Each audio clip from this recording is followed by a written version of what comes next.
Good morning बच्चों, JPR girls degree college से मैं भरत यादव। आज हम आपको पृथ्वी की आंतरिक संरचना एवं विभिन्न परतों के विषय में पढ़ाएंगे। देखें, ब्रह्मांड पर पृथ्वी एकमात्र ऐसा ग्रह है जिस पर जीवन है। और जीवन क्यों है? क्योंकि जीवन होने की जो आदर्श दशाएं होनी चाहिए वो पृथ्वी पर पाई जाती हैं। इसी क्रम में जहां पे हम रह रहे हैं, जिस ग्रह पे रह रहे हैं, उसके नीचे क्या है, उसके ऊपर क्या है, क्या उसकी संरचना है, ये जानकारी तो होनी ही चाहिए। इसी नाते ये इस वीडियो के माध्यम से आज आपको जो है पृथ्वी की आंतरिक संरचना के विषय में जानकारी दी जाएगी। देखिए, सबसे पहले पृथ्वी के घनत्व की बात करें तो पृथ्वी का जो औसत घनत्व होता है, औसत घनत्व जिसको एवरेज डेंसिटी कहते हैं, एवरेज डेंसिटी जो है 5.5 ग्राम प्रति घन सेंटीमीटर होता है। मतलब पृथ्वी का औसत घनत्व 5.5 ग्राम प्रति घन सेंटीमीटर होता है। पृथ्वी का जो ऊपरी परत है उस परत का औसत घनत्व 3 के आसपास पाया जाता है। मध्य के भाग का औसत घनत्व 5 के आसपास पाया जाता है और सबसे निचला जो भाग है उसका औसत घनत्व 11 से लेकर 13 के बीच पाया जाता है। तो ये घनत्व ये आपको ये बता रहे हैं कि पृथ्वी की जो आंतरिक संरचना है उन संरचना में या पृथ्वी की जो आंतरिक परतें हैं उन परतों में समान गुणधर्म नहीं है। क्योंकि समान गुणधर्म अगर होता, उनकी संरचना समान होती तो घनत्व भी समान होता। इसी को हम एक दूसरे पॉइंट ऑफ व्यू से देखें। एक दूसरा पॉइंट ऑफ व्यू जैसे ताप लेते हैं, तापमान। पृथ्वी के नीचे जब हम जाएंगे तो लगभग 8 किलोमीटर तक जब हम नीचे जाएंगे तो प्रति 32 मीटर की गहराई पर 1 डिग्री तापमान, 1 सेंटीग्रेड तापमान में वृद्धि पाई जाती है। अब हम उसके बाद अगर हम 100 किलोमीटर तक की गहराई पे जाएं, उसके बाद 100 किलोमीटर, प्रथम 100 किलोमीटर की गहराई तक जाएं तो तापमान में 12 सेंटीग्रेड प्रति किलोमीटर की दर से वृद्धि देखी जाती है। फिर उसके बाद हम 300 किलोमीटर की गहराई में जाए तो तापमान में 2 सेंटीग्रेड के तापमान में वृद्धि देखी जाती है। फिर उसके बाद जो है प्रति किलोमीटर की दर से जो है 1 सेंटीग्रेड तापमान में वृद्धि देखी जाती है। तो ये तापमान जो आपके हैं, ये तापमान भी ये बता रहे हैं कि पृथ्वी की जो आंतरिक संरचना है वो समान नहीं है। सिद्ध हो गया कि घनत्व के आधार से और तापमान के आधार से कि इसकी जो आंतरिक संरचना है वो बराबर नहीं। तो अब हम इसके संरचना के विषय में देखें तो सबसे पहले स्वेस महोदय ने, स्वेस को आप जानते होंगे, स्वेस महोदय ने सबसे पहले इसके आंतरिक संरचना के विषय को बताया। स्वेस महोदय ने पृथ्वी के परतों को 3 भागों में बांटा और उनका जो नाम दिया, पहला नाम दिया जो ऊपरी परत है उसका नाम दिया सीएल, और जो मध्य परत है उसका नाम दिया सीमा, और जो निचली परत है उसका नाम दिया नीफे। सीएल नाम क्यों दिया? सीएल नाम स्वेस महोदय ने इस नाते दिया कि ऊपरी जो परत है उस परत में सिलिका और एल्यूमिनियम आप कह सकते हैं, इन दोनों की अधिकता पाई जाती है। इस नाते ऊपरी परत को स्वेस महोदय ने सियाल नाम दे दिया, सियाल। निचली परत को जो है स्वेस महोदय ने सीमा नाम दिया। क्यों? क्योंकि नीचे मतलब ऊपरी से निचली अर्थात मध्य परत में सिलिका और मैग्नीशियम की अधिकता पाई जाती है, इस नाते इसको सीमा नाम दे दिया। और नीचे जो सबसे निचली परत है उसको नीफे नाम दिया। नीफे नाम क्यों दिया? क्योंकि इसमें निकिल और फेरस, मतलब निकिल और फेरस की अधिकता पाई जाती है, इस नाते स्वेस महोदय ने इसको नीफे नाम दिया। तो आप ये समझ गए होंगे कि जो आपकी परत है वह परत देखें। तो इस तरह से आप क्लियर होंगे कि ऊपरी परत आपकी सीएल है जिसमें सिलिका और एल्यूमिनियम की अधिकता पाई जाती है। दूसरी परत जो है मध्य परत है वो सीमा है, और सीमा में सिलिका और मैग्नीशियम की अधिकता पाई जाती है। और तीसरी परत निफे है, निफे में निकिल और फेरस अर्थात निकिल और लोहे की अधिकता पाई जाती है, इस नाते स्विस महोदय ने इसको निफे नाम दे दिया। ऊपरी परत जो होती है उसकी जो है औसत गहराई जो है वैज्ञानिकों के बताने के अनुसार और साथ साथ स्विस महोदय ने इसकी जो है मोटाई जो है 5 से 300 किलोमीटर तक बताया, और इसका घनत्व जो है 2.9 ग्राम प्रति घन सेंटीमीटर के आधार पर बताया कि इसका लगभग घनत्व 2.9 है।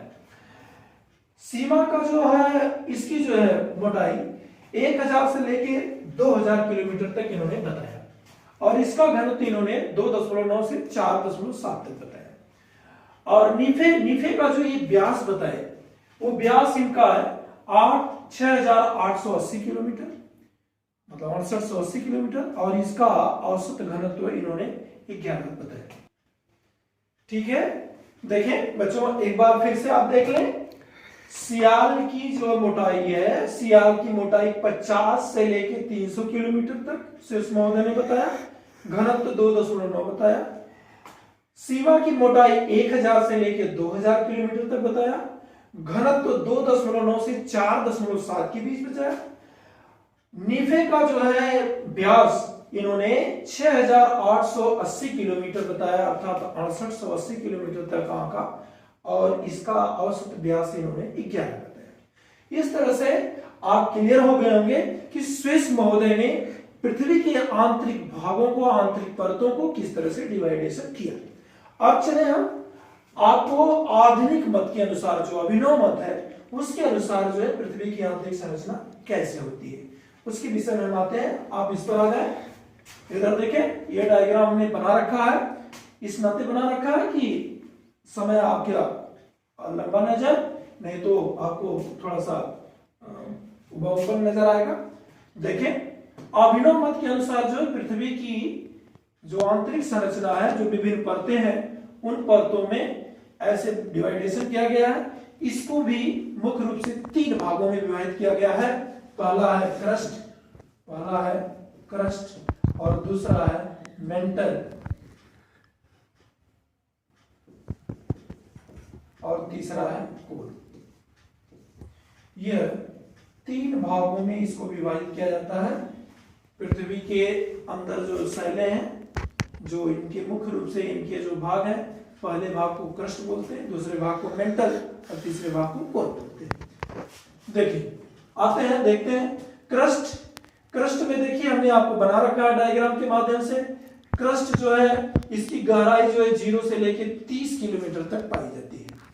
थोड़ा सा इसके विषय में हम आपको बता दें, विभिन्न वैज्ञानिकों ने इसकी मोटाई जो है कभी कभी जो है 100 किलोमीटर तक आंका है।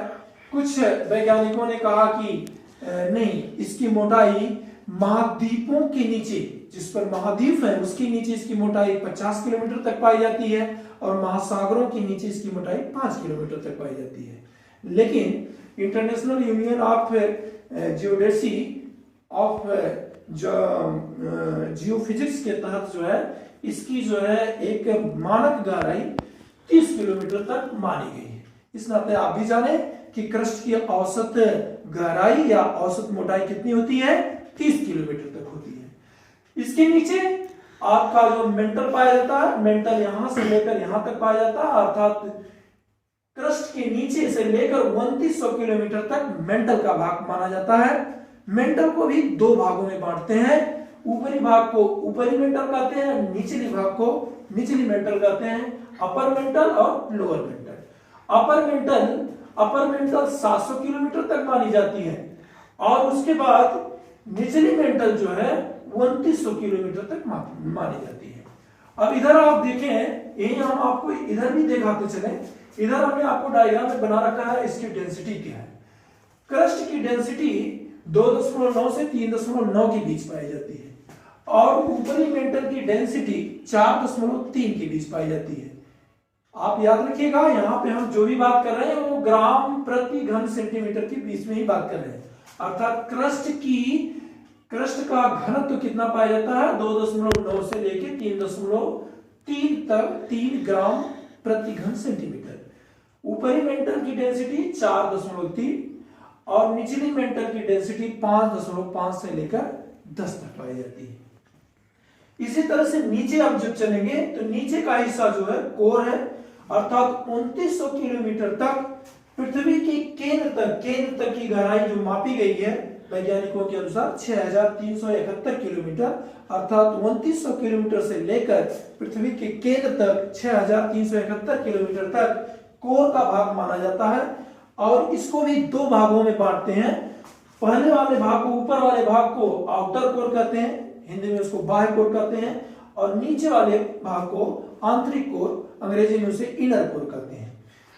आउटर कोर की जो है गहराई वैज्ञानिकों ने 5150 किलोमीटर तक माना और इसकी डेंसिटी 12.3 से लेकर 13.3 तक है, ऐसा वैज्ञानिकों ने माना। उसके बाद नीचे जो है आंतरिक इनर कोर जो है, इसकी गहराई 6371 किलोमीटर तक पृथ्वी के केंद्र तक, और इसकी डेंसिटी 13.6 ग्राम प्रति घन सेंटीमीटर माना। इस तरह से बच्चों आप ये देखें कि पृथ्वी के जो आंतरिक संरचना है उसको मुख्य रूप से 3 भागों में बांटते हैं, उसकी गहराई को निर्धारित करते हैं और उसकी डेंसिटी को निर्धारित करते हैं। पहली आपकी क्या हो गई क्रस्ट, दूसरी क्या हो गई मेंटल, तीसरी क्या हो गई कोर। एक चीज और आपको जानकारी के लिए बता दें, देखें कि ये अंदर जो पृथ्वी के आंतरिक भाग में कोई एक बॉर्डर लाइन नहीं है कि हम यहीं से आपको खींच दिए तो यहाँ से मेंटल शुरू हो गई, या हमने यहां से खींच दिया कि 3300 किलोमीटर के बाद ही कोर शुरू हो जाएगा, ऐसी कोई बॉर्डर लाइन नहीं बनी हुई। हाँ, यह एक वैज्ञानिकों का एक अध्ययन है। जैसे वो जो अर्थक्वेक आता है, जो भूकंप आता है, तो भूकंपी तरंगे, जो पी तरंगे, यस तरंगे, इन तरंगों के गति के आधार पर, इन तरंगों में जो व्यवहार देखा इन्होंने, इन तरंगों में व्यवहार में जो परिवर्तन देखा, उसके आधार पर इनको बांटते चले गए।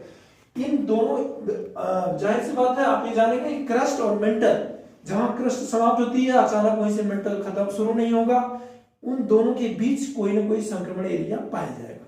तो क्रस्ट और मेंटल और कोर, इन दोनों के बीच जो है संक्रमण एरिया पाया जाता है। उसको हम नेक्स्ट वीडियो में हम आपको देंगे, जिसको जो है असंबद्धता बताई जाती है। जैसे आप नाम सुने होंगे मोहन डिस्कंटिन्यूटी, गुटेनबर्ग डिस्कंटिन्यूटी, उसके बाद उसके विषय में डिटेल दूसरे वीडियो में बात की जाएगी। अभी आप सिर्फ आप ये देखें कि ये पृथ्वी का जो आंतरिक भाग है उसको कैसे जानते हैं, क्रस्ट के नाम से, मेंटल के नाम से और कोर के नाम से। थोड़ा सा और आपको जानकारी दें। देखिए जो क्रस्ट है, क्रस्ट के विषय में वैज्ञानिकों ने बताया कि ये ग्रेनाइट चट्टानों से बनी हुई है, ग्रेनाइट चट्टानों से बनी हुई है। मेंटल के विषय में बताया कि ये बेसाल्ट चट्टानों से बनी हुई है, और कोर के विषय में कहा कि यह भारी तत्वों से बनी हुई है, अर्थात इसमें लौह तत्वों की प्रधानता पाई जाती है। अब यहाँ पे आप देखेंगे कि कैसे जो है पी तरंगे, यस तरंगे, इनका जो परिचलन होता है वो कैसे जो है आपको उनका व्यवहार कैसे नजर आता है। तो हम आपको इस पी तरंगों, यस तरंगों के जो परिचलन का जो व्यवहार है उसको नेक्स्ट वीडियो में दिखाएंगे। अभी आप इतना ही रिवाइज करें। That is all.